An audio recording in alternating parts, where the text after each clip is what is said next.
Bismillahirrahmanirrahim. Assalamualaikum warahmatullahi. Apa khabar semua? InsyaAllah dalam video kali ini kita nak sambung perbincangan kita berkenaan dengan risk reward ratio, sambungan bahagian yang pertama yang lepas. So insyaAllah jangan ke mana-mana. Jumpa lagi selepas ini insyaAllah.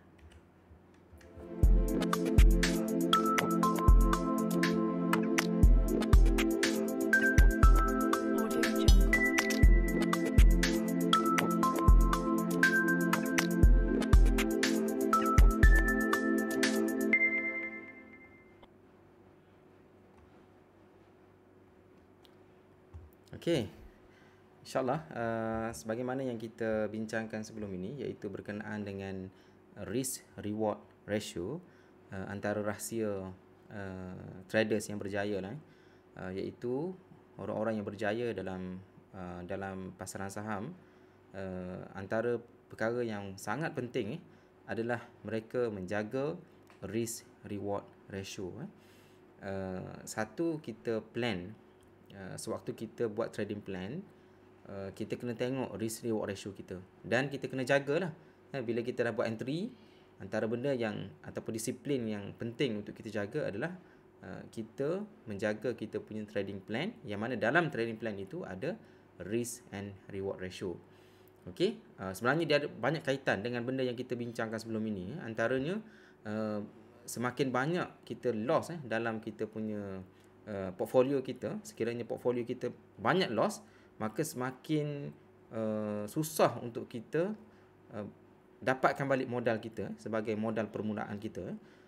Jadi antara benda yang sangat penting adalah kita kena jaga kita punya risiko, kita kena minimalkan risiko, dan kita kena maksimumkan kita punya reward ataupun profit dalam pasaran saham. Itu antara benda yang antara rahsia bagaimana kejayaan mereka yang berjaya dalam pasaran saham ini.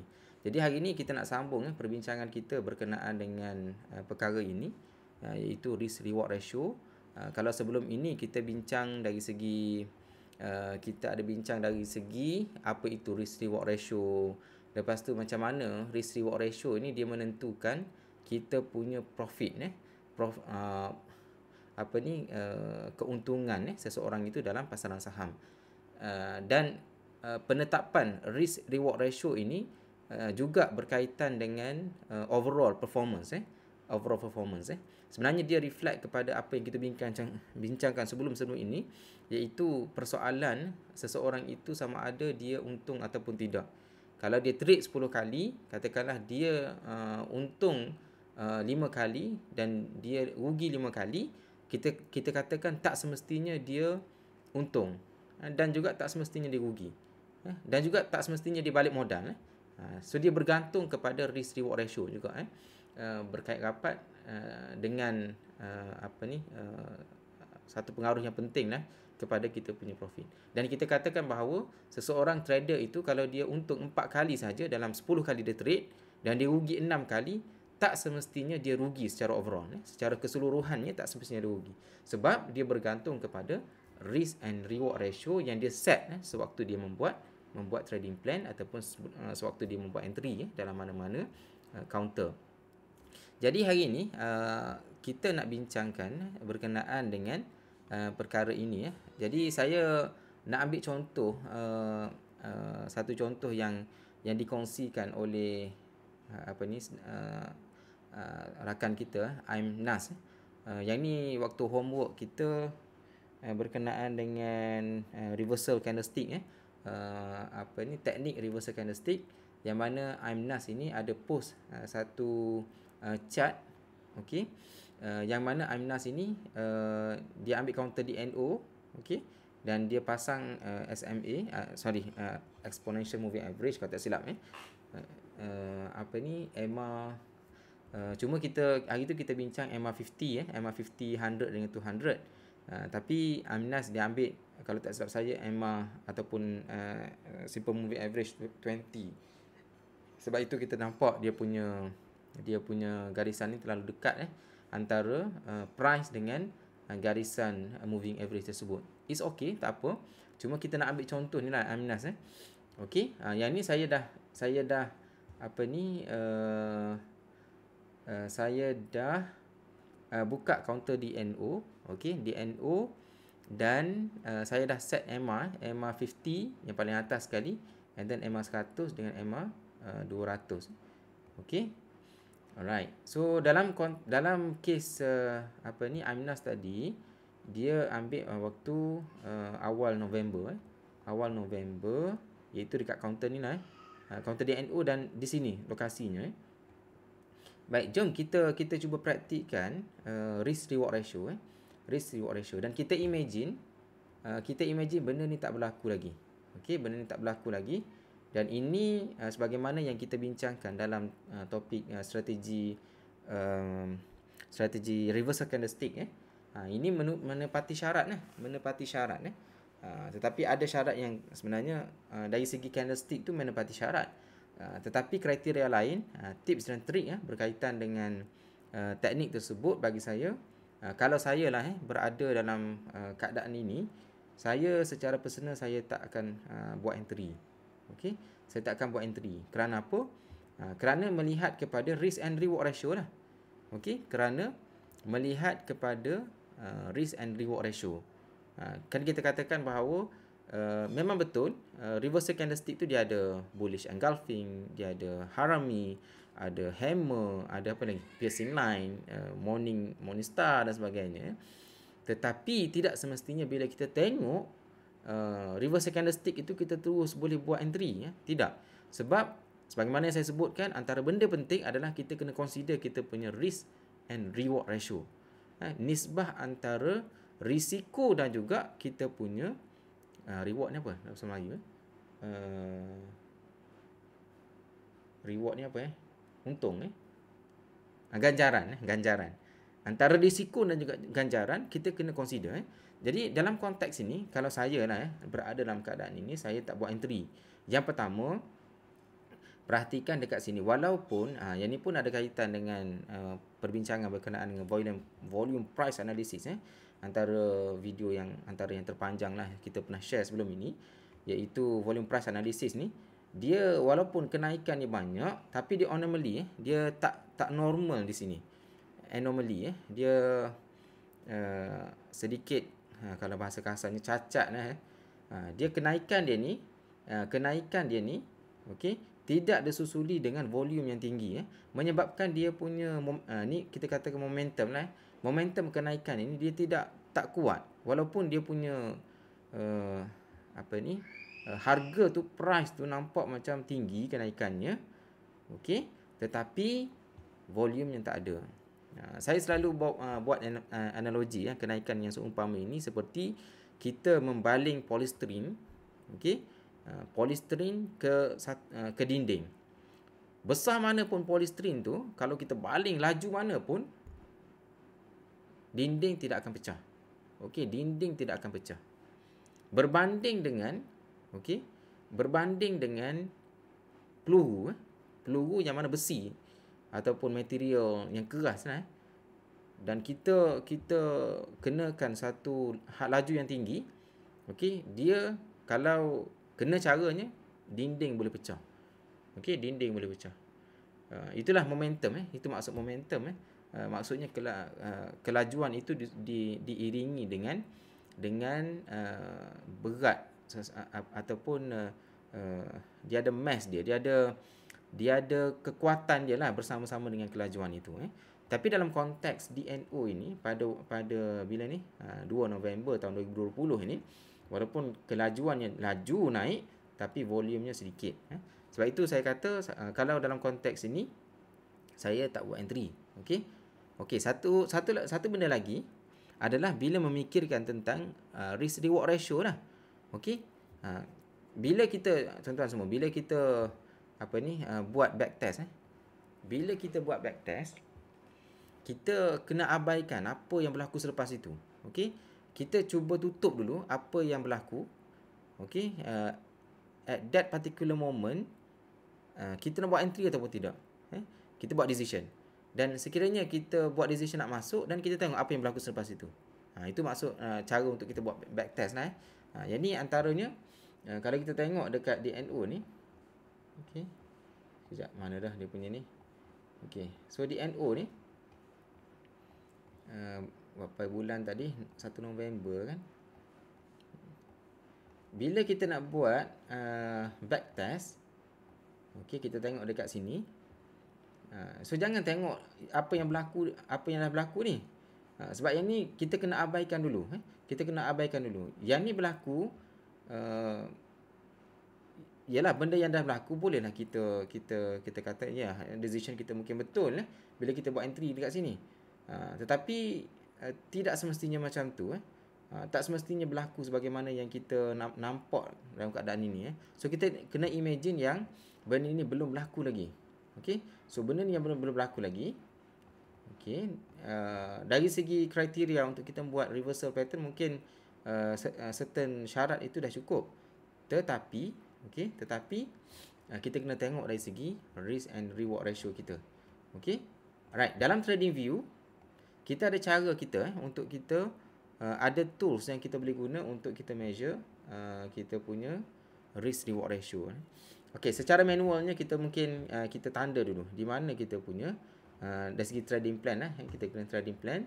Okey, katakanlah harga tutup dengan candle ini tutup dengan harga RM1.80. So katakanlah kita buat entry di situ. Okey, and then kita punya cut loss dekat mana? Okey, benda yang kedua kita kena decide adalah cut loss. Mungkin kita boleh letak cut loss dekat situ, ataupun kalau nak ekstrim lagi, kita boleh letak cut loss kita pada garisan EMA 50. Okey. Alright, yang ni mungkin cut loss level pertama. Sekiranya kita tak sempat keluar dekat sini, kita akan keluar dekat sini. Okey. And then kita punya profit dekat mana? Itu persoalan penting. Kita dah decide kita punya risiko, kita punya reward dekat mana? Okey, secara logiknya harga mungkin akan naik lagi. Tetapi kita kena tengok di sebelah kiri ada resistance dekat sini.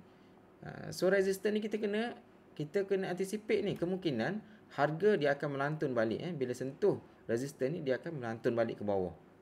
Okey. Yang ni lah. Jadi kalau kita buat trading plan macam tu, okey, secara teori lah okey. So kita tengok dari segi ni. Okey, dari segi risk kita. Okey, sorry, saya punya mouse dah terbateri sekejap Okey. Dari segi risk kita, okey, kita ambil ni dekat sini tuan-tuan semua, kalau nak tengok julat harga ni. Okey. Kita entry dekat situ dan kita risiko kita 7%. Okey, risiko kita 7.5%. Ataupun mungkin kita ambil a few bits below 1 ataupun 2 bit below 8% lah and then kita punya profit, okey, kita punya profit berapa? Paling tinggi pun mungkin kita boleh mungkin kita boleh 2% lah mungkin dia akan sentuh 2%. Dekat situ. Jadi sekarang ni 8:2. Adakah dia berbaloi? Adakah decision kita untuk membuat entry di counter DNO pada waktu ini berbaloi? Itu persoalan yang perlu kita tanya pada diri kita lah. Okey, mungkin ada yang tanya, okey, bila dia buat reversal candle macam ni, so kemungkinan dia akan breakout. Yes, ada kemungkinan dia breakout. Okey, yang ni masalah kita kita cuba untuk predict benda yang tak berlaku lagi. Memanglah saham ni dia tak ada 100%. Cuma kita kena bincang dari segi cara yang biasa orang buat. Okey, kita jangan anticipate terlalu jauh sangat kita punya prediction itu kita buat tanpa kita menilai halangan-halangan yang mungkin menghalang kenaikan harga tersebut. Jadi dalam konteks ini kita kena set kita punya TP dekat sini lah. Sebabnya memang dia akan ada satu pressure dekat sini sebelum dia membuat breakout. Okey, kalau orang beli dekat bawah ni, of course dia akan jual dekat sini. Okey, ramai akan jual dekat sini kerana kalau trader lah, kalau investor tu mungkin lain. Kalau dia beli dekat sini, of course dia akan sasarkan dekat sini, dia akan jual. Menyebabkan bila harga naik ke kawasan ini, harga akan melantun turun ke bawah. Okey. Alright. So kita tengok tengok. kita stop dulu. Dekat sini nampak tak? Bila dia naik sampai dekat sini dia turun ke bawah. Sebab apa turun ke bawah? Sebabnya orang yang beli dekat bawah ni ataupun dekat bawah ni, bila dia naik, dia akan jual dekat sini. Menyebabkan ada tekanan jualan dekat sini. Sebab orang yang beli kat bawah ni dia nak ambil untung. Sebab menyebabkan harga turun ke bawah. Tetapi hari ke seterusnya, okey, buyer baru masuk dan dia tolak dan berlaku breakout dekat sini. Berlaku breakout dan hari seterusnya berlaku gap up. Yang ni tak apalah sebab yang ni mungkin special case lah. Special case yang berlaku yang mungkin tak ramai yang boleh predict macam ni. Pada hari ni tak ramai yang boleh predict berlakunya gap up macam ni, berlakunya breakout dekat sini kan. Tapi melihat kepada trend semasa ni memanglah ramai yang akan hold lama lah counter ni sebab dia berada dalam meja uptrend. Okey. Tetapi kalau kita menggunakan teknik swing, kita kena berpijak di bumi yang nyata lah. Dekat mana kita beli, dekat mana kita jual, kita kena tahu lah. Okay. So kalau dalam konteks ini bagi saya katakan bahawa kalau dalam inilah keadaannya, saya tak akan buat entry kerana saya punya risiko lebih besar daripada saya punya reward. Okey. Okey, cuma dalam counter DNO ni, okey, ada contoh yang saya rasa menarik juga untuk kita perhatikan. Okey. Dekat mana saya tengok hari tu? Okey, ada banyak contoh sebenarnya dekat DNO ni. Ada banyak contoh. Kita ambil satu contoh. Yang ni. Okey. Yang ni. Ini contoh tipikal tuan-tuan. Yang ni contoh tipikal yang mana mungkin saya akan masuk. Saya akan buat entry. Okey. Kalau saya tahulah keadaan yang berlaku. So, harga naik.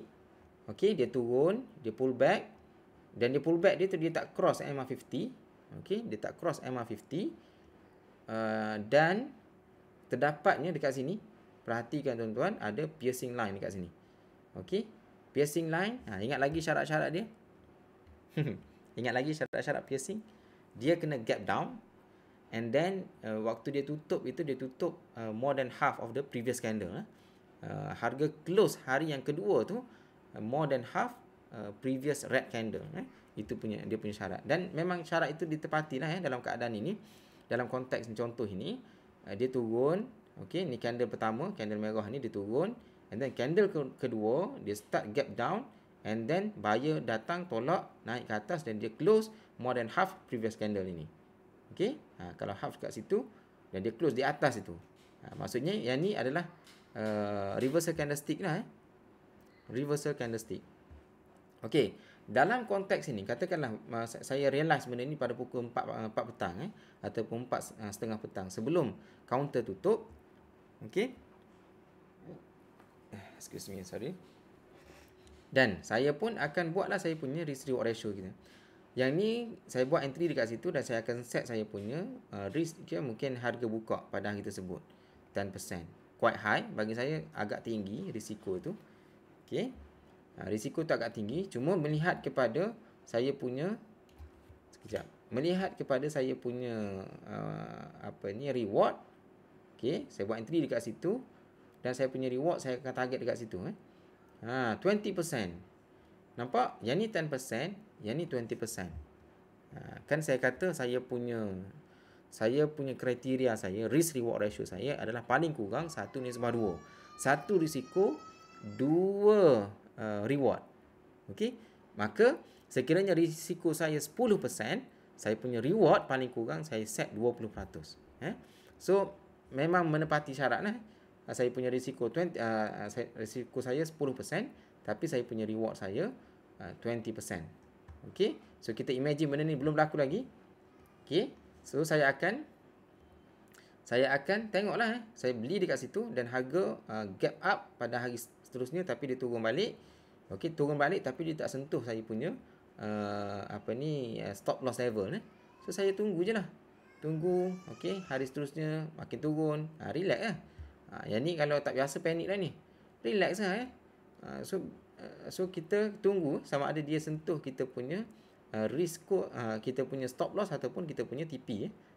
So tunggu je lah. So sampai dia sentuh pada hari bila ni? Saya masuk hari tu pada katakanlah saya masuk 9 Mac, saya akan keluar pada 5 April. Dalam masa berapa lama tu tuan-tuan? 20% berapa lama? Sekejap. Saya buat entry dekat sini. Okey, dalam masa 27 hari. 27 hari ataupun sebulan. Sebulan 20%. Okey lah kan? Sebulan 20%. Satu counter. Mungkin counter lain akan ada lagi. Mungkin more than 20%. Mungkin. Jadi 20% sebulan ni tinggi dah tuan-tuan. Berbanding kita tunggu ESB ataupun tabung haji dan sebagainya. Mungkin 5%, 6% per year. Yang ni 20% per month. More than enough lah. Kalau nak agresif lagi, pergi ke instrumen lain. Trade lah warrant ke, trade lah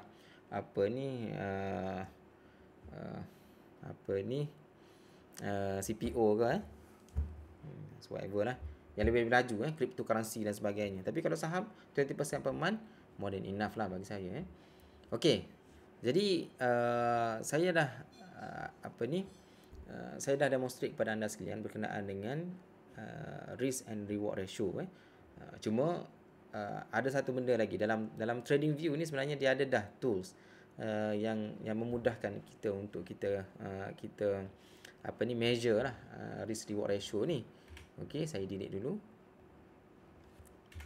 Okey, dekat sini tuan-tuan, sekejap, dekat sini. Okey, perhatikan dekat sini. Dekat mana dia ada risk reward ratio. Sekejap.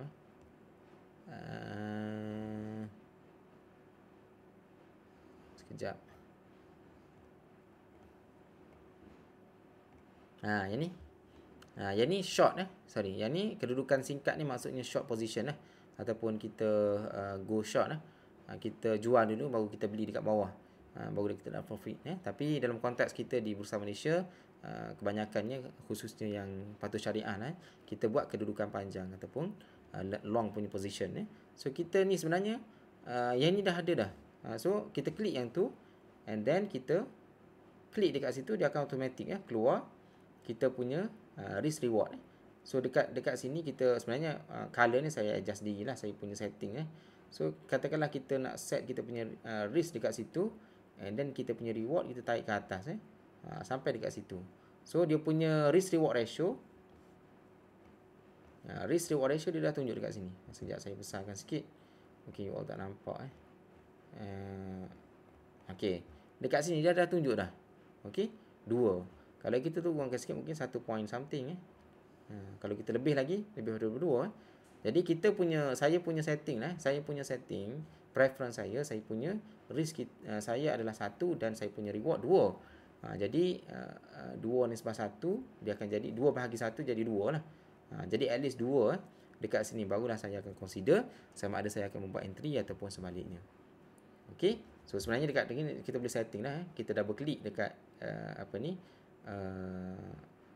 kita punya function untuk risk reward ratio ni, dan kita boleh ubah lah dia punya, sama ada kita nak letak garisan ataupun whatever lah, kita boleh adjust lah dia punya color dia.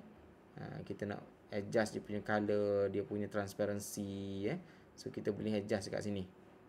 Okey, katakanlah risiko kita nak buat warna merah, sebabnya kita nak alert kalau hard price dah masuk kawasan merah tu, kita kena hati-hati. Okey, sasaran ni saya letak warna hijau sebab hijau tu melambangkan benda positif. So saya nak terangkan sikit ataupun nak pudarkan, saya boleh lah. Dan dekat sini kita boleh setting kita nak buat compact. Saya nak buat compact ataupun nak details. Okey, so kita boleh setting lah dari segi text dia color apa, color putih ke whatever lah. Dan yang ni dekat sini kita boleh adjust dia punya sama ada kita nak mode statistik compact ataupun details dekat sini. Okey, so yang ni sentiasa paparkan statistik. Okey, kalau kita nak sentiasa dipaparkan statistik, so kita klik lah. Kalau kita tak nak, okey, contohnya dalam konteks ni, kalau kita tak sentuh dia tak keluar, kita letak cursor dekat situ baru dia keluar. Kalau kita nak sentiasa dia keluar, so kita tick yang ni. So kita letak kat mana cursor pun dia still akan tunjukkan. Jadi dekat sini kita boleh setting dia punya level dia. Okey. Dan dekat sini kita boleh adjust lah. Okey, kalau kita gerakkan cursor kita naik ke atas turun ni, kalau kita di sini lah tempat kita pegang, dia tak boleh adjust. Untuk adjust dia di sebelah kiri. Dia punya level dia kiri atas bawah. Okey. So saya punya setting sekali lagi adalah dua reward, satu profit. Okey. So bila kita dah buat entry contohnya dekat sini, dan kita monitor je lah. Okey, kita monitor apa yang berlaku. So kita send to back this one. Okey, hantar ke belakang bagi kita nampak. Okey. So kita monitor. Okey, selagi dia tak sentuh kita punya cut loss, so biar je lah. Okey.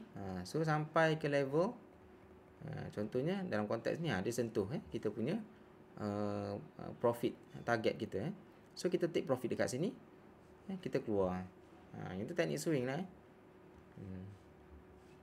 Okey, so saya kira